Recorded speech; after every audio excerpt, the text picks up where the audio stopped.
Heyo, welcome in to the Honolulu Blues. Go green. We're just gonna throw that right out there.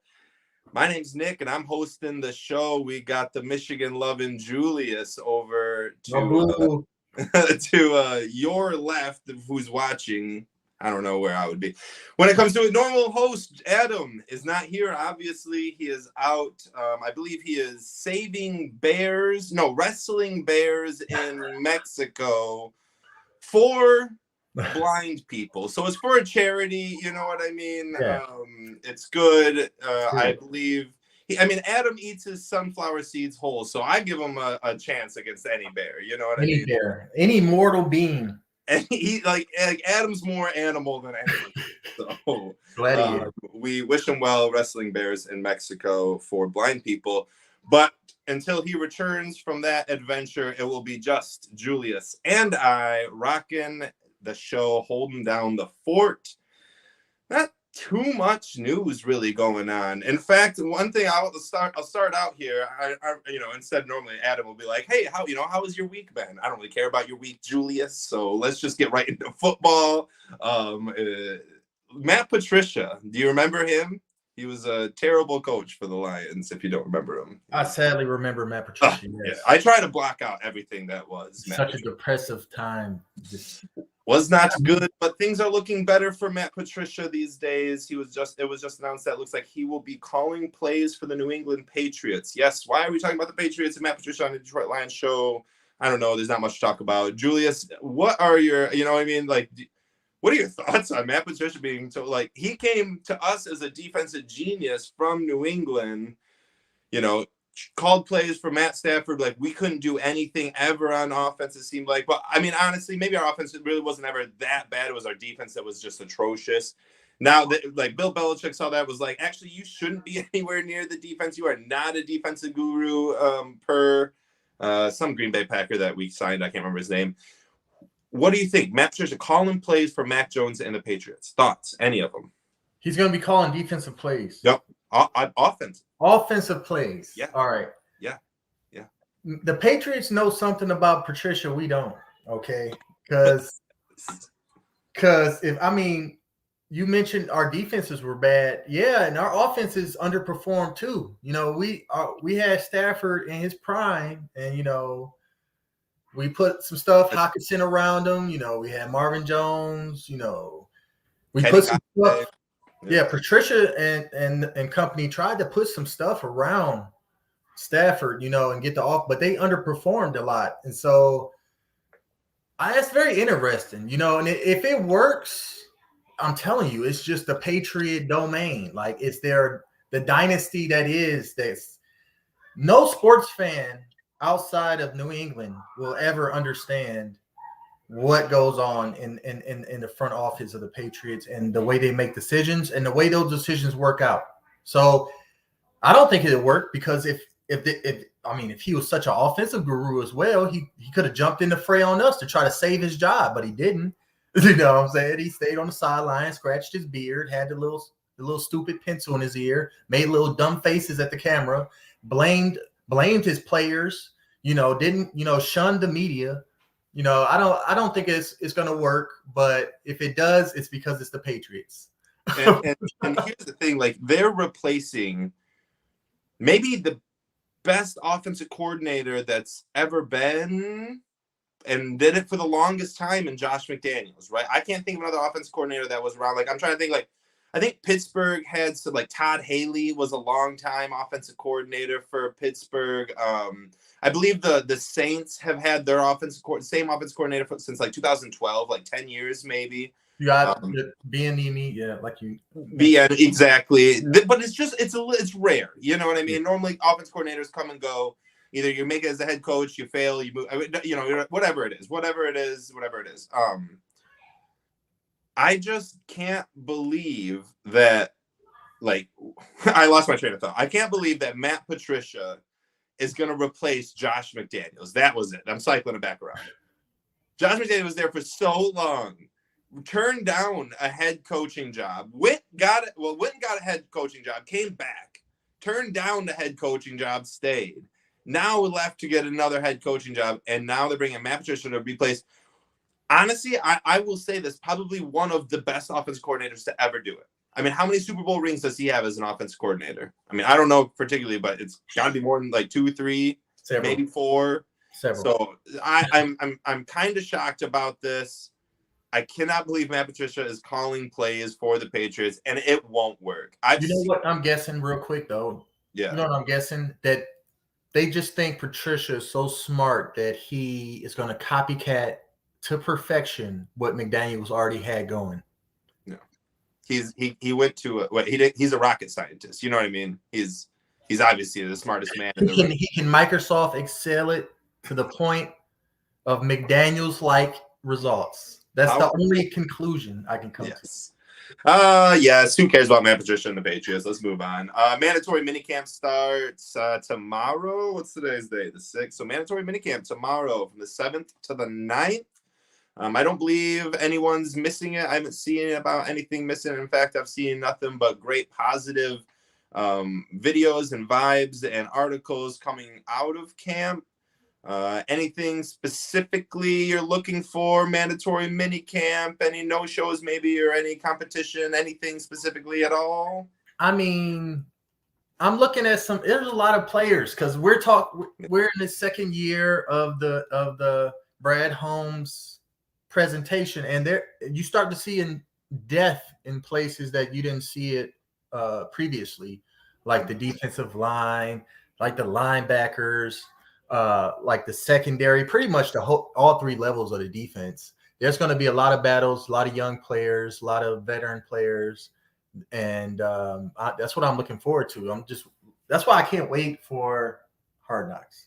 Yes. Oh my gosh, me neither. That is going to be epic. I literally cannot wait for that. I can't wait for that. Mandatory minicamp. I'm looking for just positive articles, right? I want as many positive articles as I can see coming out of the media.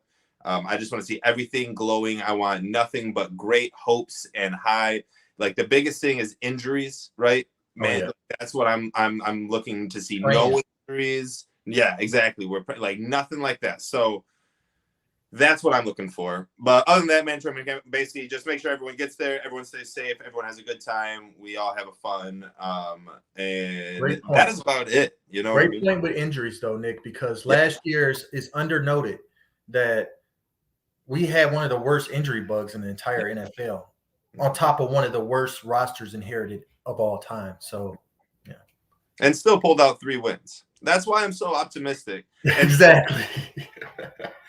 That's why I'm drinking the Kool-Aid. What was it? 12-5?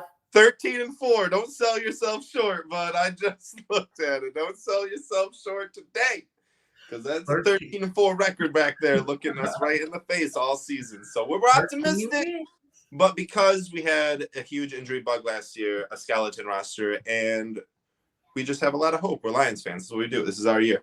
When we left, what was this, about 4 weeks ago, there was an NFL draft. All right.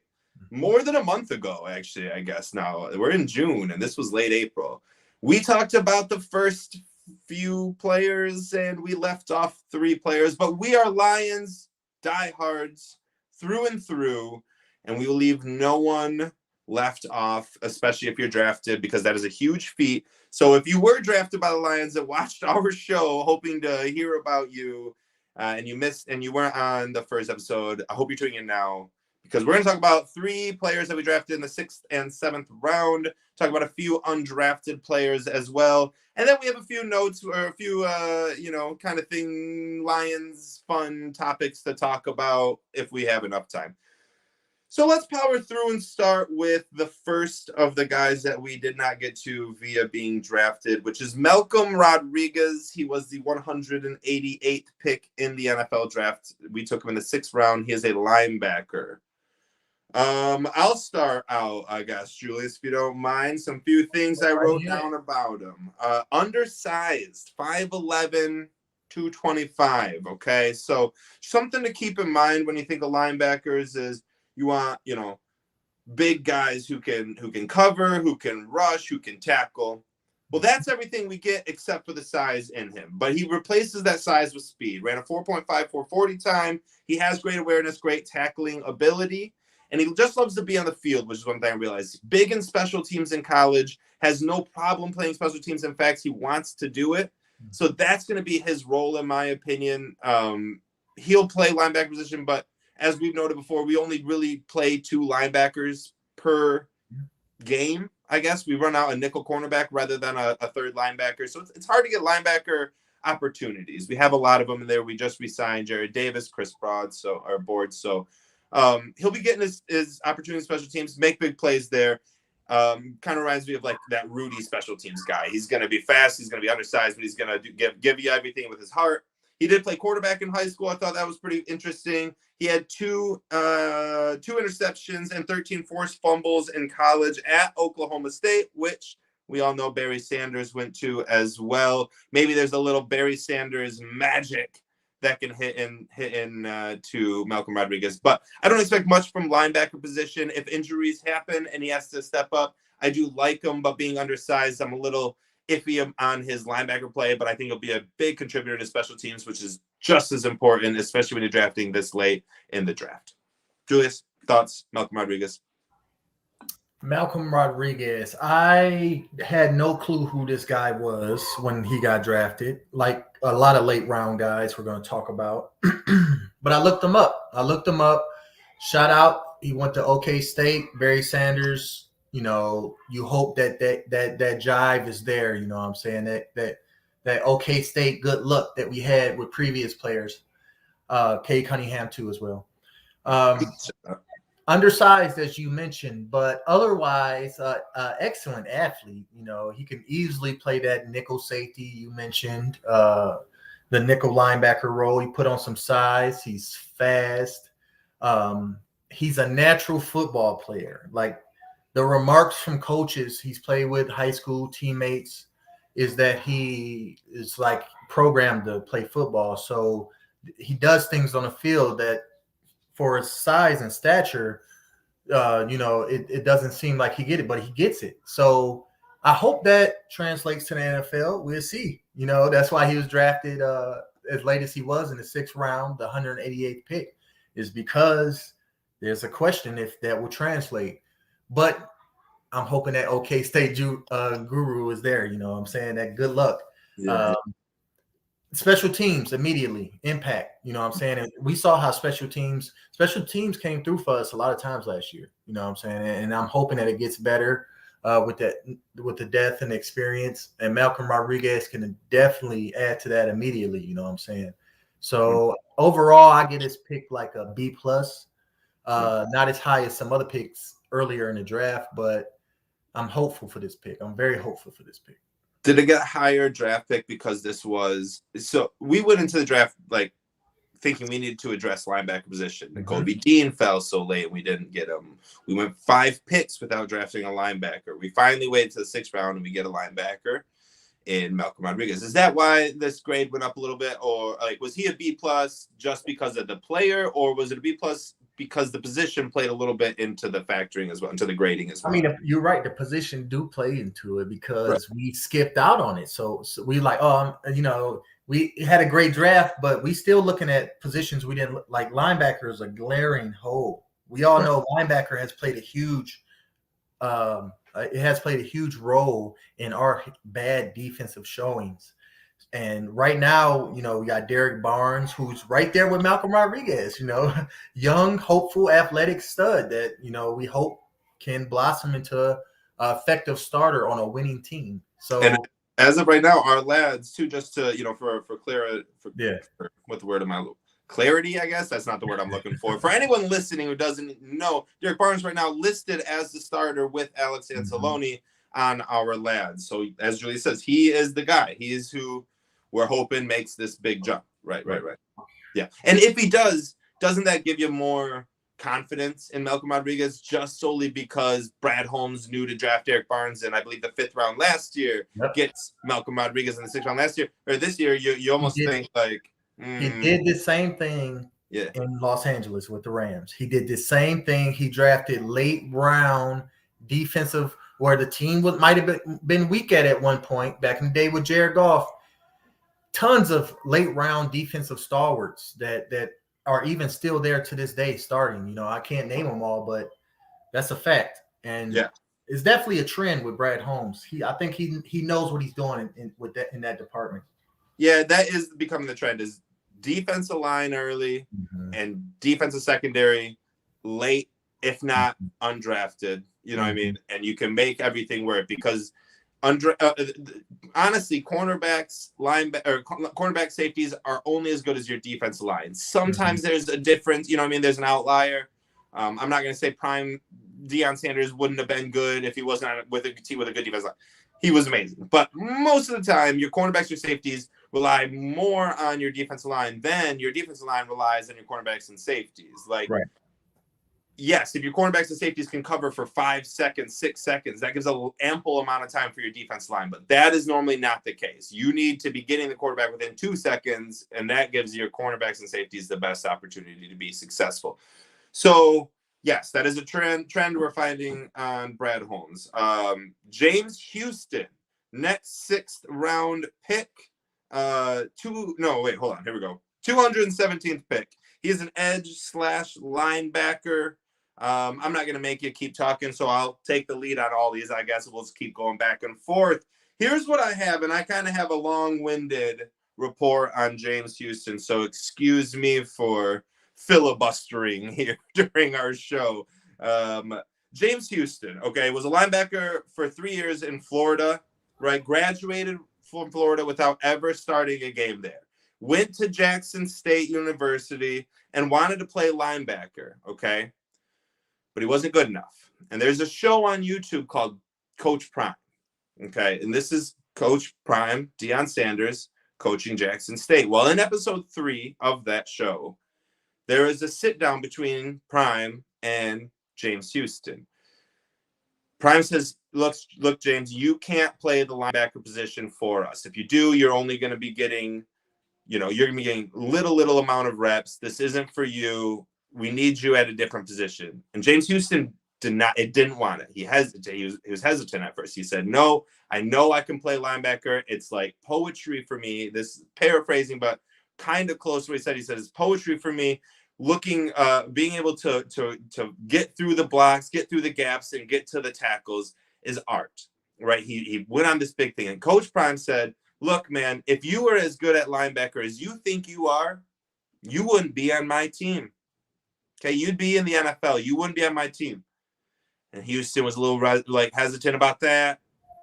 It was like, well, I guess I'm just here to do whatever I need to do. I'll play fullback if you need to. And Deion was like, you don't need to do that, but I need you at edge. So he plays edge. Okay, there's that story. Well, the article, right, that I'm reading about all this ends with this, and this is a quote from the article. Houston would finish the season at edge with 16.5 sacks, second most in the FBS and FCS combined.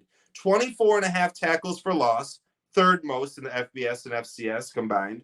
7 forced fumbles, led the FBS and the FCS, as well as an overall defensive grade of 95.8 and pass rushing grade of 95.4 from PFF, which both led the FBS and the FCS, beating out his new teammate and second overall pick, Aiden Hutchinson, who finished second in overall defensive grade and pass rushing grade in PFF, only behind James Houston. Okay.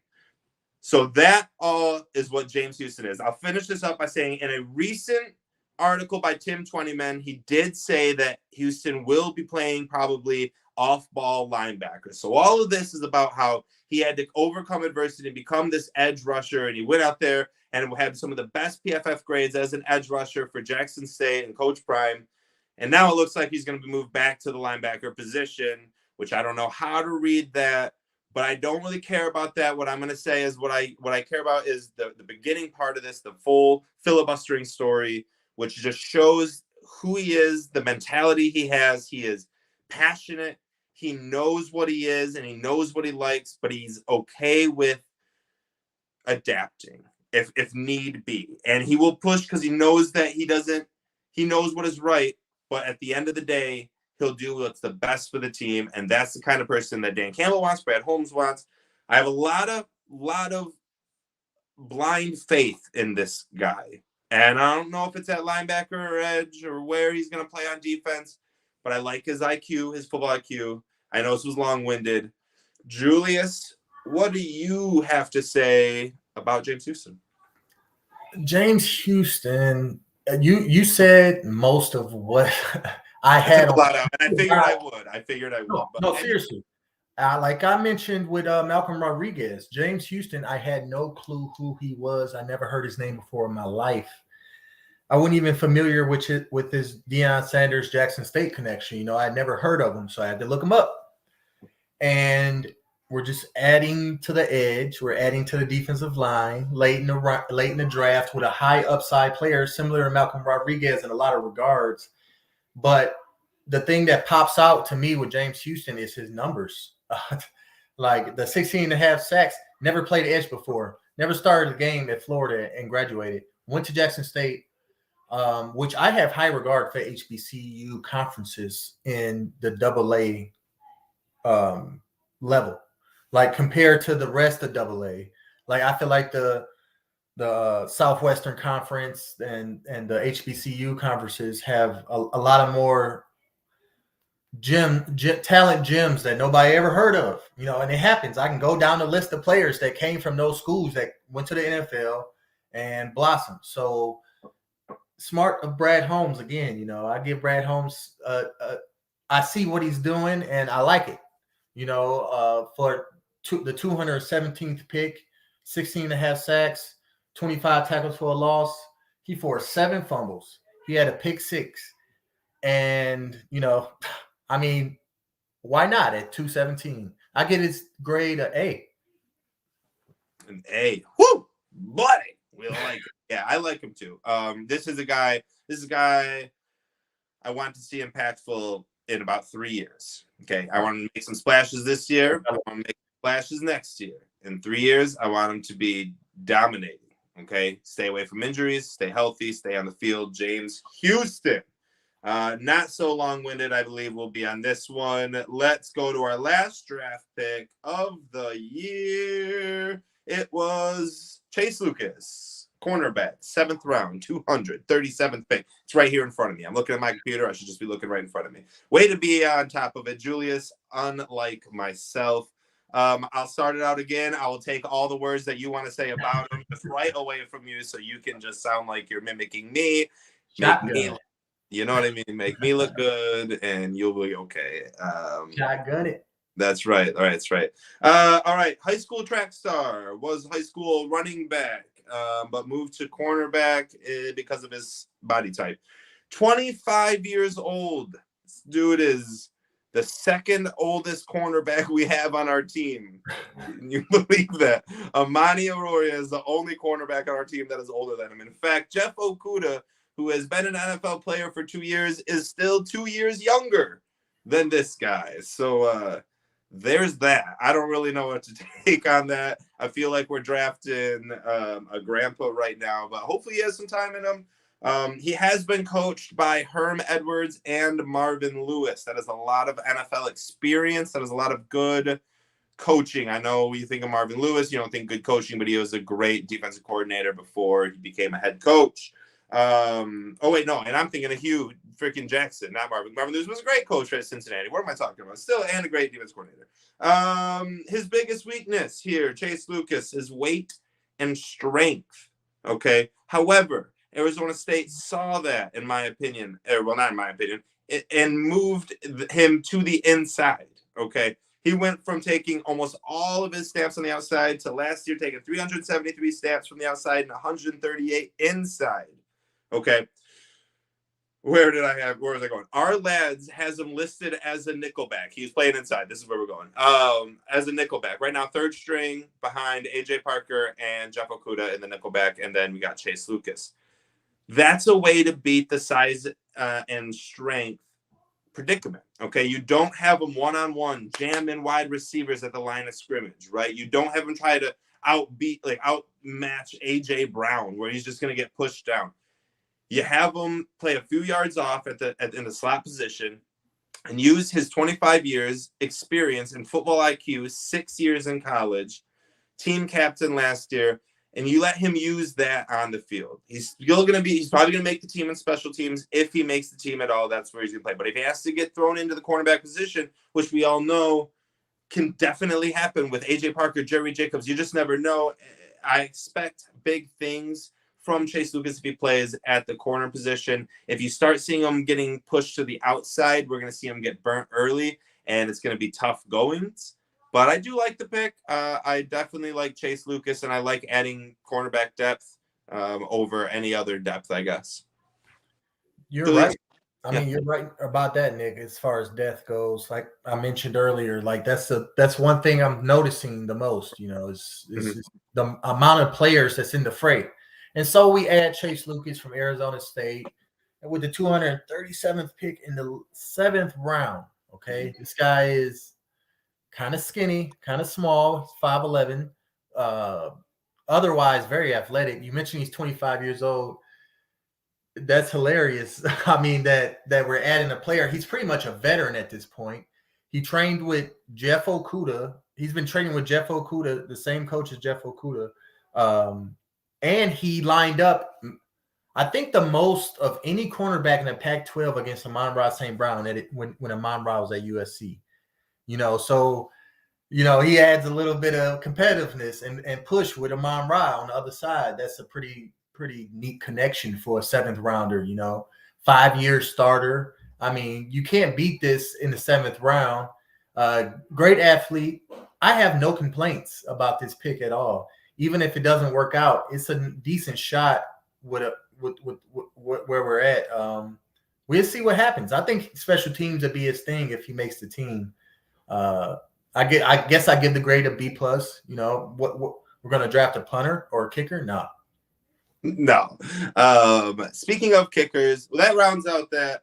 I did want to transition that real quick before we get to our undrafted. Speaking of kickers, we did drop Aldrich Roses. We went and claimed John Kaminsky. Okay, so we're done with the draft. Draft was great. We finally finished that up. Shout out. Yay. Those 3. Let's move on. Lions claimed John Kaminsky. Okay. 8 teams went after this guy. 7 other teams other than the Lions. Lions were second on the waiver board because we had the 2nd pick. And we used it to get John Kaminsky, a 4th rounder, played 4 years for Atlanta, 27 games, had 1.5 sacks. Right now, our lads has him listed 3rd on the depth chart as, I believe, a defensive tackle. Inside. It's where he plays. Any thoughts on that, Julius? Like, is this guy going to make the roster? Why did we spend such a bit? Why did so many teams go after him? And why did we spend our 2nd overall waiver claim on him so early and even before preseason claim? You know what I mean? Like, this is the question for Lions fans when it comes to John Kaminsky. Okay. Do you trust Brad Holmes? Because just like we talked about with several of these players in the late rounds, this is another interesting waiver wire pickup. Like that this kind of interesting stuff didn't really happen in the prior regime. John Kaminsky was the most sought after waiver wire pick in the last I don't know how many months of waiver wire action as far as amount of teams trying to claim him. And the Lions just happen to be first in line. It makes you think something. You look at his grades in low snap action. It's interesting. His tape is interesting. His athletic profile is interesting. Not a lot to go on. So it's a good shot. I mean, I like it. I like it. He played with Charles Harris in Atlanta, and it kind of reminds me of that. You know what I mean? Yeah. It's kind of like, let's take this opportunity to give him a shot. Yep. It's not as I don't have as much expectations as I didn't have any expectations for Charles Harris, and he superseded all of those. But I don't even expect I still have less expectations than I did for Charles than I do for John Kaminsky right now, because I just don't expect him to really do anything. But if he helps the team in one play, you know what I mean, then that's great. At least, I don't know. We need to get something out of him, but I don't expect him to be starting. I don't want him to be starting. Hopefully injuries don't allow him to start, and he just is a great great depth player, adds competition to the team during training camp. And we'll see a little bit more about him on Hard Knocks, I guess. Yeah.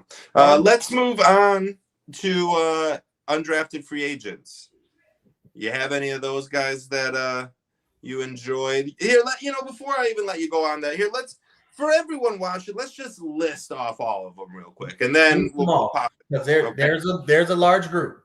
There's a large group. There's 12 players I got, and I'm going to butcher about 11 and a half of their names. We got Khalil Pimpleton, wide receiver, Central Michigan. Demetrius Taylor, defensive tackle, Appalachian State. Obina Eze, offensive tackle, TCU. Greg Bell, running back, San Diego State. Nolan Given, tight end, Southeastern. Corey Sutton, wide receiver, Appalachian State. Josh Johnson, wide receiver, Tulsa. Derek Deese, tight end, San Jose State. Few more. Cedric Boswell, defensive back, Miami, Ohio. Out of Michigan, though, born and raised. Zain Obid, offensive line, Ferris State. Kevin Jarvis, offensive line, Michigan State. We're getting a bunch of Michigan references. And lastly, Jermaine Waller, cornerback, Virginia Tech. I think those are all the undrafted guys. I don't know how many of them will actually make the roster, make the practice squad. But Julius, after listing all those off, if anyone is still awake, tell us who you enjoy out of them. Well, shout out to, there was a Connor Sampson, a quarterback from Western Illinois. He's got a tryout for mini camp. That's interesting. He had a decent arm at small school though. Greg Bell, San Diego State, first one you listed. He got $100K guaranteed contract right off the rip, and it's for good reason. It's because he showed a lot of juice in his runs while at San Diego State. I believe under former Michigan coach, the failure before Harbaugh. Brady Hoke, Brady Hoke. I believe so. But man, he could have definitely got drafted. I thought he had a lot of drafts. He was getting mocked in like the 5th round, 6th rounds as a late round pick. Teams had their eyes on him. So it's good that the Lions got him. He can push that depth there at running back. That's always great. We invested in 2 tight ends. We're still searching for tight end 2. That's what it seems like. We signed 3 receivers, really 5 with the tryouts, pushing the depth as far as that can go, as far as pass catchers. A few offensive linemen that we gave some guaranteed contracts to, specifically Obina Eze out of the tackle from TCU, and the Michigan State guy, your Spartan, Kevin Jarvis. Speaking of Kevin Jarvis, I want to ask you personally, do you have any intel on him, like his play while he was at MSU, like his strengths, weaknesses? Can he do something? They gave him $155,000 guaranteed. Yeah, and this is what I listed for him. I'll kind of jump right in with my Kevin Jarvis frame, who is one of my 3 guys that I really want to highlight of this class. Jarvis started all 12 games for Michigan State, 8 at right guard, 4 at right tackle. And if we can't forget, Kenneth Walker had one of the best running back seasons of all time, just tore it up behind. And it wasn't like he's a great running back, but those offensive line holes were dominant. Kevin Jarvis was a big factor in those. Overall in his career, Kevin Jarvis started 39 of his 44 games, 25 at right guard, 11 at right tackle, and 3 at left tackle. Versatile, should be a guy to stick around for the Lions. Great undrafted. Good to hear. Yeah. Here, I'll just keep running off. Did you have anything else, or is that? Yes. I mean, yeah, it's some interesting pickups. I can't wait to see, what happens on Hard Knocks. I mean, I can't wait for Hard Knocks. I'm gonna keep saying Hard Knocks until it comes. How many days away? I don't believe it's gonna happen. How many days away are we from Hard Knocks? I don't know. August 1st is the day, I believe. What? I believe, is it August 1st when it starts, or does it start during the preseason? Oh my gosh, I'm gonna look this up right now, and we're just gonna stall. This is what Lions fans are looking forward to. I can't remember another time. Like if Hard Knocks wasn't a part of this Lions coming up preseason, all we would be looking forward to is like articles out of training camp, and it'd be like pretty tense and worrisome. But since we get eye footage, Yeah. eye test on the show, we're all going to be tuned in. It's going to give us a better understanding of where the team is, and we'll see how the Kool-Aid spills. We're going to have to figure out. We're probably going to have to start doing our shows Wednesday during Hard Knocks, because Hard Knocks is on Tuesday, and we're going to want to basically talk all about Hard Knocks. We want to talk right after it. we actually, you might be right. Tuesday after Hard Knocks, I think that would be like 9 p.m. or like 10 p.m. Central, 11 p.m. Eastern. We might have to do that. Hard Knocks is August 9th. Premiere episode, 64 days away. That is 2 months, basically. 64. That is crazy to me. It is coming right up. We're going to have 8 or maybe 9 episodes before that show. That's it. If only the Tigers were good. Bummer. The Yankees just swept us. I was walking 25 miles in Manistee River during that. I didn't see a single pitch of that series, and they're off today. So they're going to start winning today or tomorrow. They 4-1 the Twins, then get swept by the Yankees. Yeah, I know. That's terrible. That's terrible. Let's talk about a few more undrafted free agents. I like Jermaine Waller, cornerback, Virginia Tech. He's a cornerback, and he's undrafted, so he's probably going to be really good because Brad Holmes took him. A foot injury caused Waller to miss the end of the 2020 season. Played in 3 games, made 2 starts. In 2021, he led the Virginia Tech Hokies with 4 interceptions. He also had 45 tackles, 2 tackles for a loss, and 5 pass breakups in 11 starts. He was the second team all ACC. I like that. Those are good notes, good stats. He should make a big impact. There was 2 quarterbacks that we got. One of the 2 is going to be very successful.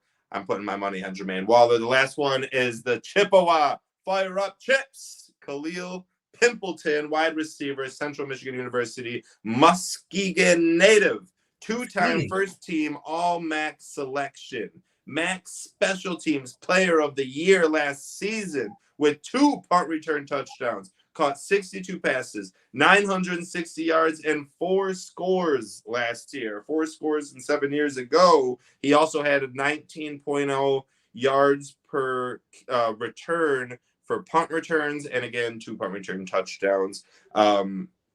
Kid's fast. James Williams is fast. Khalil Pimpleton's fast too. I don't know who's going to be returning punts for us, but Pimpleton's going to have a play in it. There's a lot of wide receivers. We don't have too much time left because I'm not going to make this episode that much longer, but that is going to transition to me in the last topic we're going to talk about, which is our wide receiving core. We have a lot of good ones, okay? Mm-hmm. Okay, so we have, let me go down to this. Hold on, let me pretend I know how to host this show real quick. Okay. DJ Shark, Amon-Ra St. Brown, Jamison Williams. Okay. Those are 3 mainstays. If we're keeping 6 wide receivers, that leaves 3 open spots. Stay with me here. I'm going to list a lot of names. Josh Reynolds, Khalif Raymond, Trinity Benson, Quintez Cephas, Tom Kennedy, Khalil Pimpleton, Josh Johnson, Corey Sutton, the last 3 being undrafted free agents. Julius, I need 3 keepers.